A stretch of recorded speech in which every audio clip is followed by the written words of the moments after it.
12 tracks, 32 minutes and 18 seconds of pure musical bliss. This is Willow Smith's Empathogen. She opens the project with Home. This is one of my viral videos on TikTok. Viral to me.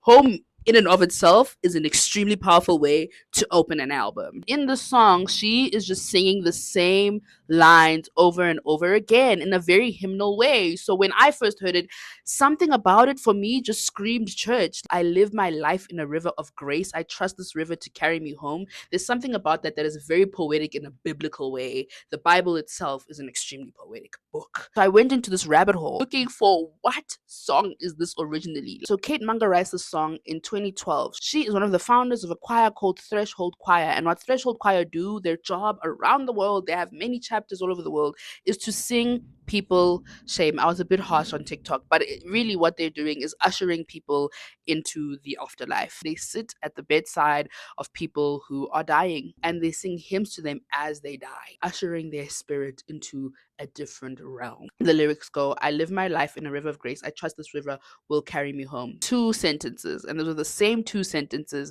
that Willow repeats over and over in the song. Kate Munger's version of the song sounds a little bit like this. I live my life in a river of grace. I trust this river will carry me home. This is Willow Smith's version. I live my life in a river of grace. Oh, I trust this river to carry me home.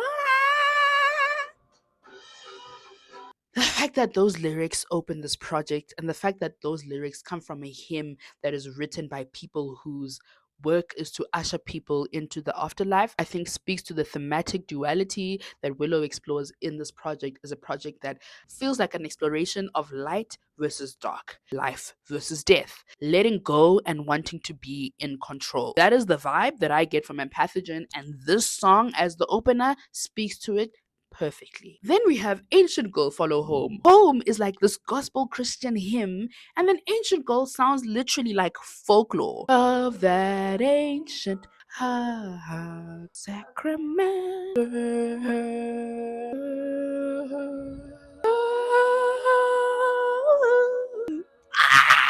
Vocally, like I can't even keep up. Okay, I could never keep up because I cannot sing, but vocally, wow. So Ancient Girl feels very much like a folklore, scary, haunting, demonic song. And it's just her and her guitar, very acoustic, which makes me feel like I'm sitting in a forest somewhere around a campfire being told stories of Bigfoot and other scary creatures like the Loch Ness Monster. The way she harmonizes with herself, it's haunting. And to put the song after Home, a song that is supposed to be light and positive, and I trust this river of grace to carry me home, to follow that up with I'm telling you the story of an ancient girl who worships the forest with no name. Are you mad? Like, that's scary. That's juxtaposition, and that is the duality of Empathogen. Those 2 songs together as the introduction feel like the perfect way to get into an album that really is just her being like, I'm okay with life and I'm okay with not knowing and being scared. And then her being like, I hate feeling lost and I'm angry and don't fucking talk to me right now because I will kill you.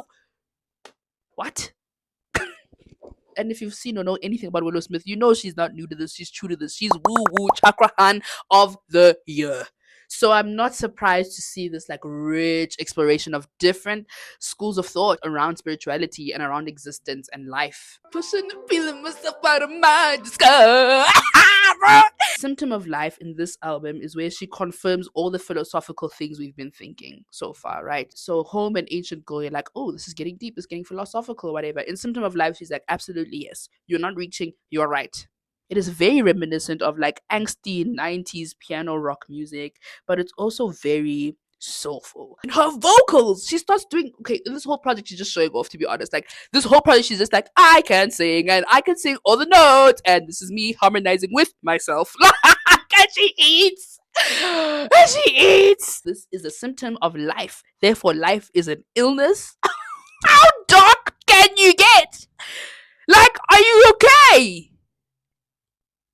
Can I help you? I won't get too much into the lyrics, but there's this one line that I think is very powerful. She says, "It's like a snake shedding skin, creating life to begin." This idea of like something dying to create something new, again, just speaks to this theme of life and death, of light and dark. In her own words, she says, "Symptom of life is a beautiful exploration of light and dark." And the bright piano versus the more staccato guitar, those things are juxtapositions. One is bright and light and happy, the other one is a little bit more dark and mysterious. These two ideas that are at odds with each other have come together to create this beautiful sonic, and that is reflected lyrically as well with the snake line. She's so brilliant, she's so philosophical, she's so deep. But after all, she is our red table talk queen, so this album was never gonna be shallow.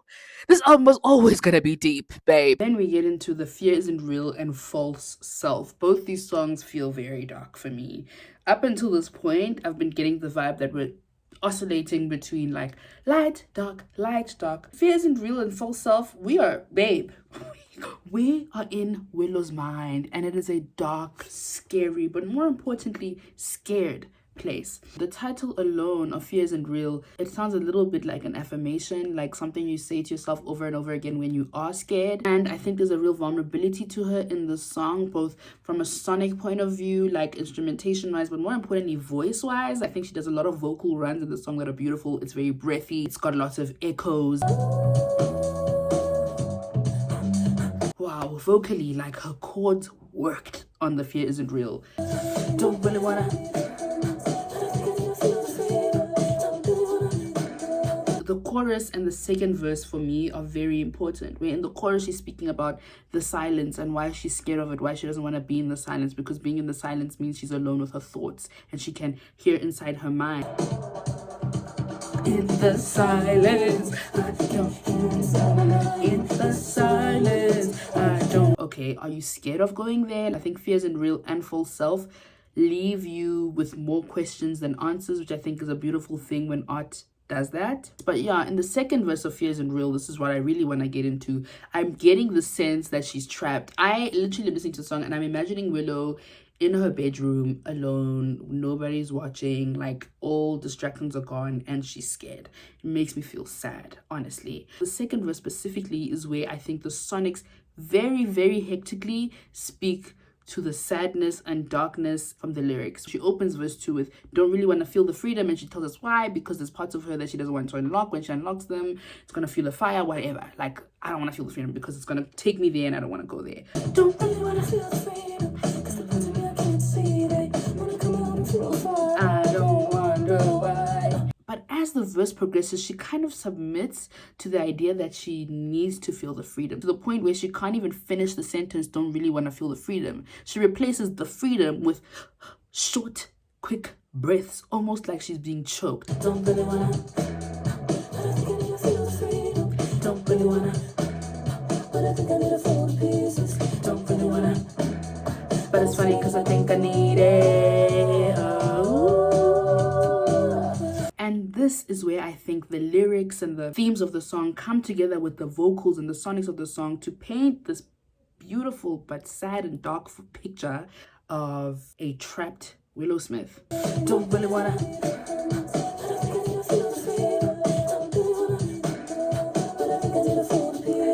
don't really wanna, think I need it. False Self is my favorite song on this album. There, I said it. She's angry. She's shouting, "Feel the answer change. I don't want to change, but I need to change." Same idea, same theme as The Fear Isn't Real, where it's like, I don't want to change. I don't want to give into this, submit to this. I don't want to do this for my growth, but fuck, I need to. The way that Empathogen explores the battles we have within ourselves, specifically when we get to The Fear Isn't Real and False Self, is astounding. And in False Self, she basically folds. She folds to this idea that, like, fuck, my false self needs to die. In The Fear Isn't Real, she establishes this sense of like entrapment and fear and not wanting to be alone and not wanting to give in to certain things to allow her to grow. And then in false self, she admits that she has to do it. My false self needs to die. And the fear isn't real. She has this whole thing about not wanting to be in the silence, scared of the silence because the silence will force her to confront certain things. And then in false self, she literally opens with, she wants to remain in the silence. I've decided I don't want to justify it. Move in silence like an island that nobody wants to reside in. Just keep it quiet. She's reinforcing this thing of like, keep me in the silence. In between the fear isn't real and false self, my sister has done a lot of growth. There's a point in between those two songs where like she breaks and she grows. In this song, she's like, the silence is my friend. I want to be in the silence. Like, it just speaks to this constant conflict that she's having with herself. This constant conflict between light and dark over and over again. The theme gets reinforced. She communicates it beautifully in this project. She's brilliant. And she spoke to Vogue and said something to the effect of, through meditation, she's like become a lot more aware of the inner conflicts that she has. False self feels like an ode to those inner conflicts. I feel like this whole album feels like an ode to those inner conflicts, but I really do think that those moments and those thoughts really build up to false self, and then false self is a crescendo. She breaks. Feel the answer change, I don't want to change, but I need a change. Feel the answer change, I don't want to change, but I need a change. You know what I'm saying? Like, it's that conflict. I don't want to change, but I need a change. How do I make a change? Ask myself the same every day. Oh, wow. Yo, and she screams. She's too good. She's actually too good. Anyway, let's move on from songs because I will not stop. Pain for Fun. Now, Pain for Fun feels like the break. It feels like, let's breathe a little bit. Let's let somebody else do it. You know, I get somebody else to do it. And she gets St. Vincent to do it. St. Vincent in Willow's life has been an influence that she's had for a long time.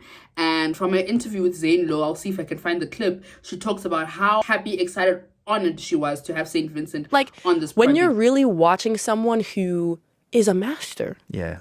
She's incredible. They don't even have to try to teach you any. It's not like, oh, let me try to teach you. It's like, you just watch them and you're automatically better. That's how I felt. I was like, I just became a better musician by being silent and saying nothing and watching her do this. In the same Zane Lowe interview, though, she does speak about, like, all her life, she's wanted to collaborate with Napalm. Like, literally, from when I first heard this album, I even tweeted it. I will show y'all this tweet.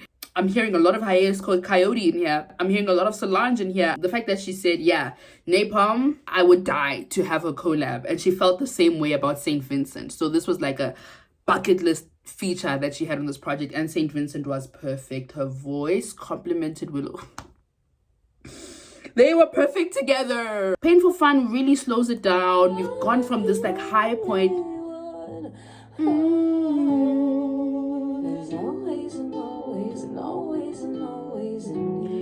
The album starts very stripped down instrumentally, right? Like, it's like one guitar, one piano, one percussion. Slowly she adds layers and layers and layers until we get to False Self, where it's like all the instruments together and she's screaming and everything is happening at once and it's beautiful and it's perfect. And then we get to Pain for Fun, where she dials it back a little bit. On Pain for Fun, it's back to one instrument, a voice. St. Vincent's voice. It's not even her voice for the most part. Pain for Fun takes us back to the beginning. Interestingly, Pain for Fun is right in the middle of the album.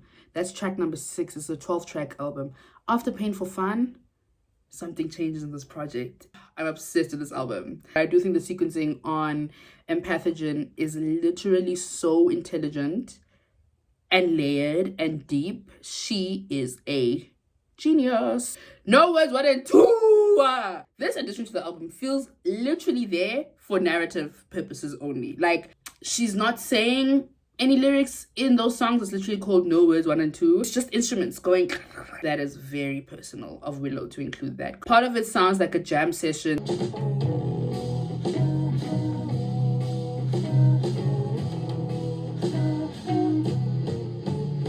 And then part 2 of No Words 1 and 2 is like a little bit more symphonic.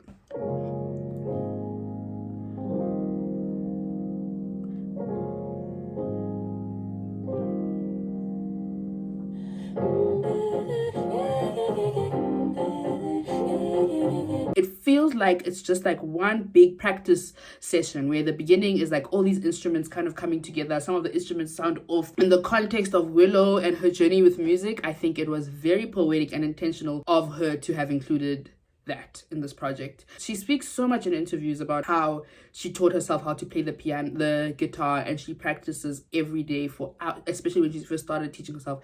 She put her mind to it and she practiced every day for hours in her bedroom until she learned. This idea of practice makes perfect, doing it over and over and over again is a very big part of who she is. So the fact that this song is right in the middle of this project, No Words 1 and 2, and that it just sounds like one big practice session, I feel like is an ode to the amount of work that has gone into her producing a project like this. There's acknowledgement of the instruments and the drums and the guitars and the pianos, and then acknowledgement of the vocals and the voices and the practicing. I think it's beautiful. And I think the second half of No Words 1 and 2, straight up hiatus coyote. Like, I heard that and I was like, yep, that's my girl, literally. Here again, she's singing, I don't want to let you down, down, down. And I say this as a compliment. It's literally Solange Knowles. There's no way you're listening to that and you're not telling me that's Solange. Sorry, babe. Her influences, you can hear them. I'm not saying she's listened to Solange specifically, but there's a soulfulness to this album, a jazziness to this album that really reminds you of Solange and reminds you of Hiatus Coyote and all these goats. That spirit, that soul, I need to tap into that. What is that for me? How do I tap into that for me? She has definitely spoken about the fact that this project for her was her following the direction that she felt like she wanted to go in. And she felt like coping mechanism, as much as she loved that album, she felt like she was trying to prove something. Like she could do rock music. There's an idea that like the previous project she put out fell on flat ears. She didn't really win any awards for it or anything like that. But this project, she was just like letting go of those people she was trying to impress, and she just wanted to do something for herself. And it has paid off incredibly because wow, she's put together something amazing. And lo and behold, she's nominated for a Grammy. So that's great. I can't get out. No, I can't get out. Run takes us back to False Self. She literally opens shouting that, I can't get out. That's AC/DC, babe. Angsty, shouty, angry rock music. No, I can't get out. Wow, thank you for that. Whoa, she ate that. In the song, we go back to the idea that my sister is trapped. Yo, Kunini, Willow Ali trapped. My sister is trapped. My sister is trapped. Those feelings of entrapment, or those feelings of, I'm lost, I don't know what to do, I can't breathe. Panic from the fear isn't real and false self. She can't get out. It's maddening. She literally says that. Oh, Willow, you genius. There's a pattern here that I cannot get out of. She's back to the fears and real. We thought you broke it in false self. Now you're back there again. Speaks, I think, perfectly to the human experience. Like, you make progress and you think you're doing great, and then all of a sudden you're back there and you just feel trapped. You feel like you can't get out. It's dark, it's sad, it's depressing. I think this album very vividly depicts the inner conflicts we have as human beings and how non-linear life is. I still feel a sense of sadness here that I think is so vulnerable of her. Don't ask questions. Honesty hour. We're almost at the end of the project and we get to I Know That Face. I Know That Face is not one of my favorite songs. I'm gonna be very honest with you. When it comes on, I'm like, yeah, cool, let's get to Big Feelings. But I do think that I Know That Face serves a very, very, very big narrative purpose in this project. I think every single song so far, right up until Big Feelings, every single one of them plays a crucial role in the story she's trying to tell. And I Know That Face plays a very unique one, with the closing line being, light and dark is just a place called home. She also repeats this throughout the song, but she closes on it. And I think that is very significant, especially if it's the penultimate song. Hitherto, we've been exploring light and dark as concepts, these two opposing ideas. And then she gets to the conclusion. Both of those things actually are home. At the beginning of this project, she sings, I trust this river will carry me home. So she's finally there. She's finally arrived. It leaves you with the question of, okay, so is the home that you've been trusting this river to carry to, is that a place where light and dark coexist? Is that a place where life and death coexist without conflict? Or are you simply comfortable in the conflict? Is the fear truly not real for you anymore?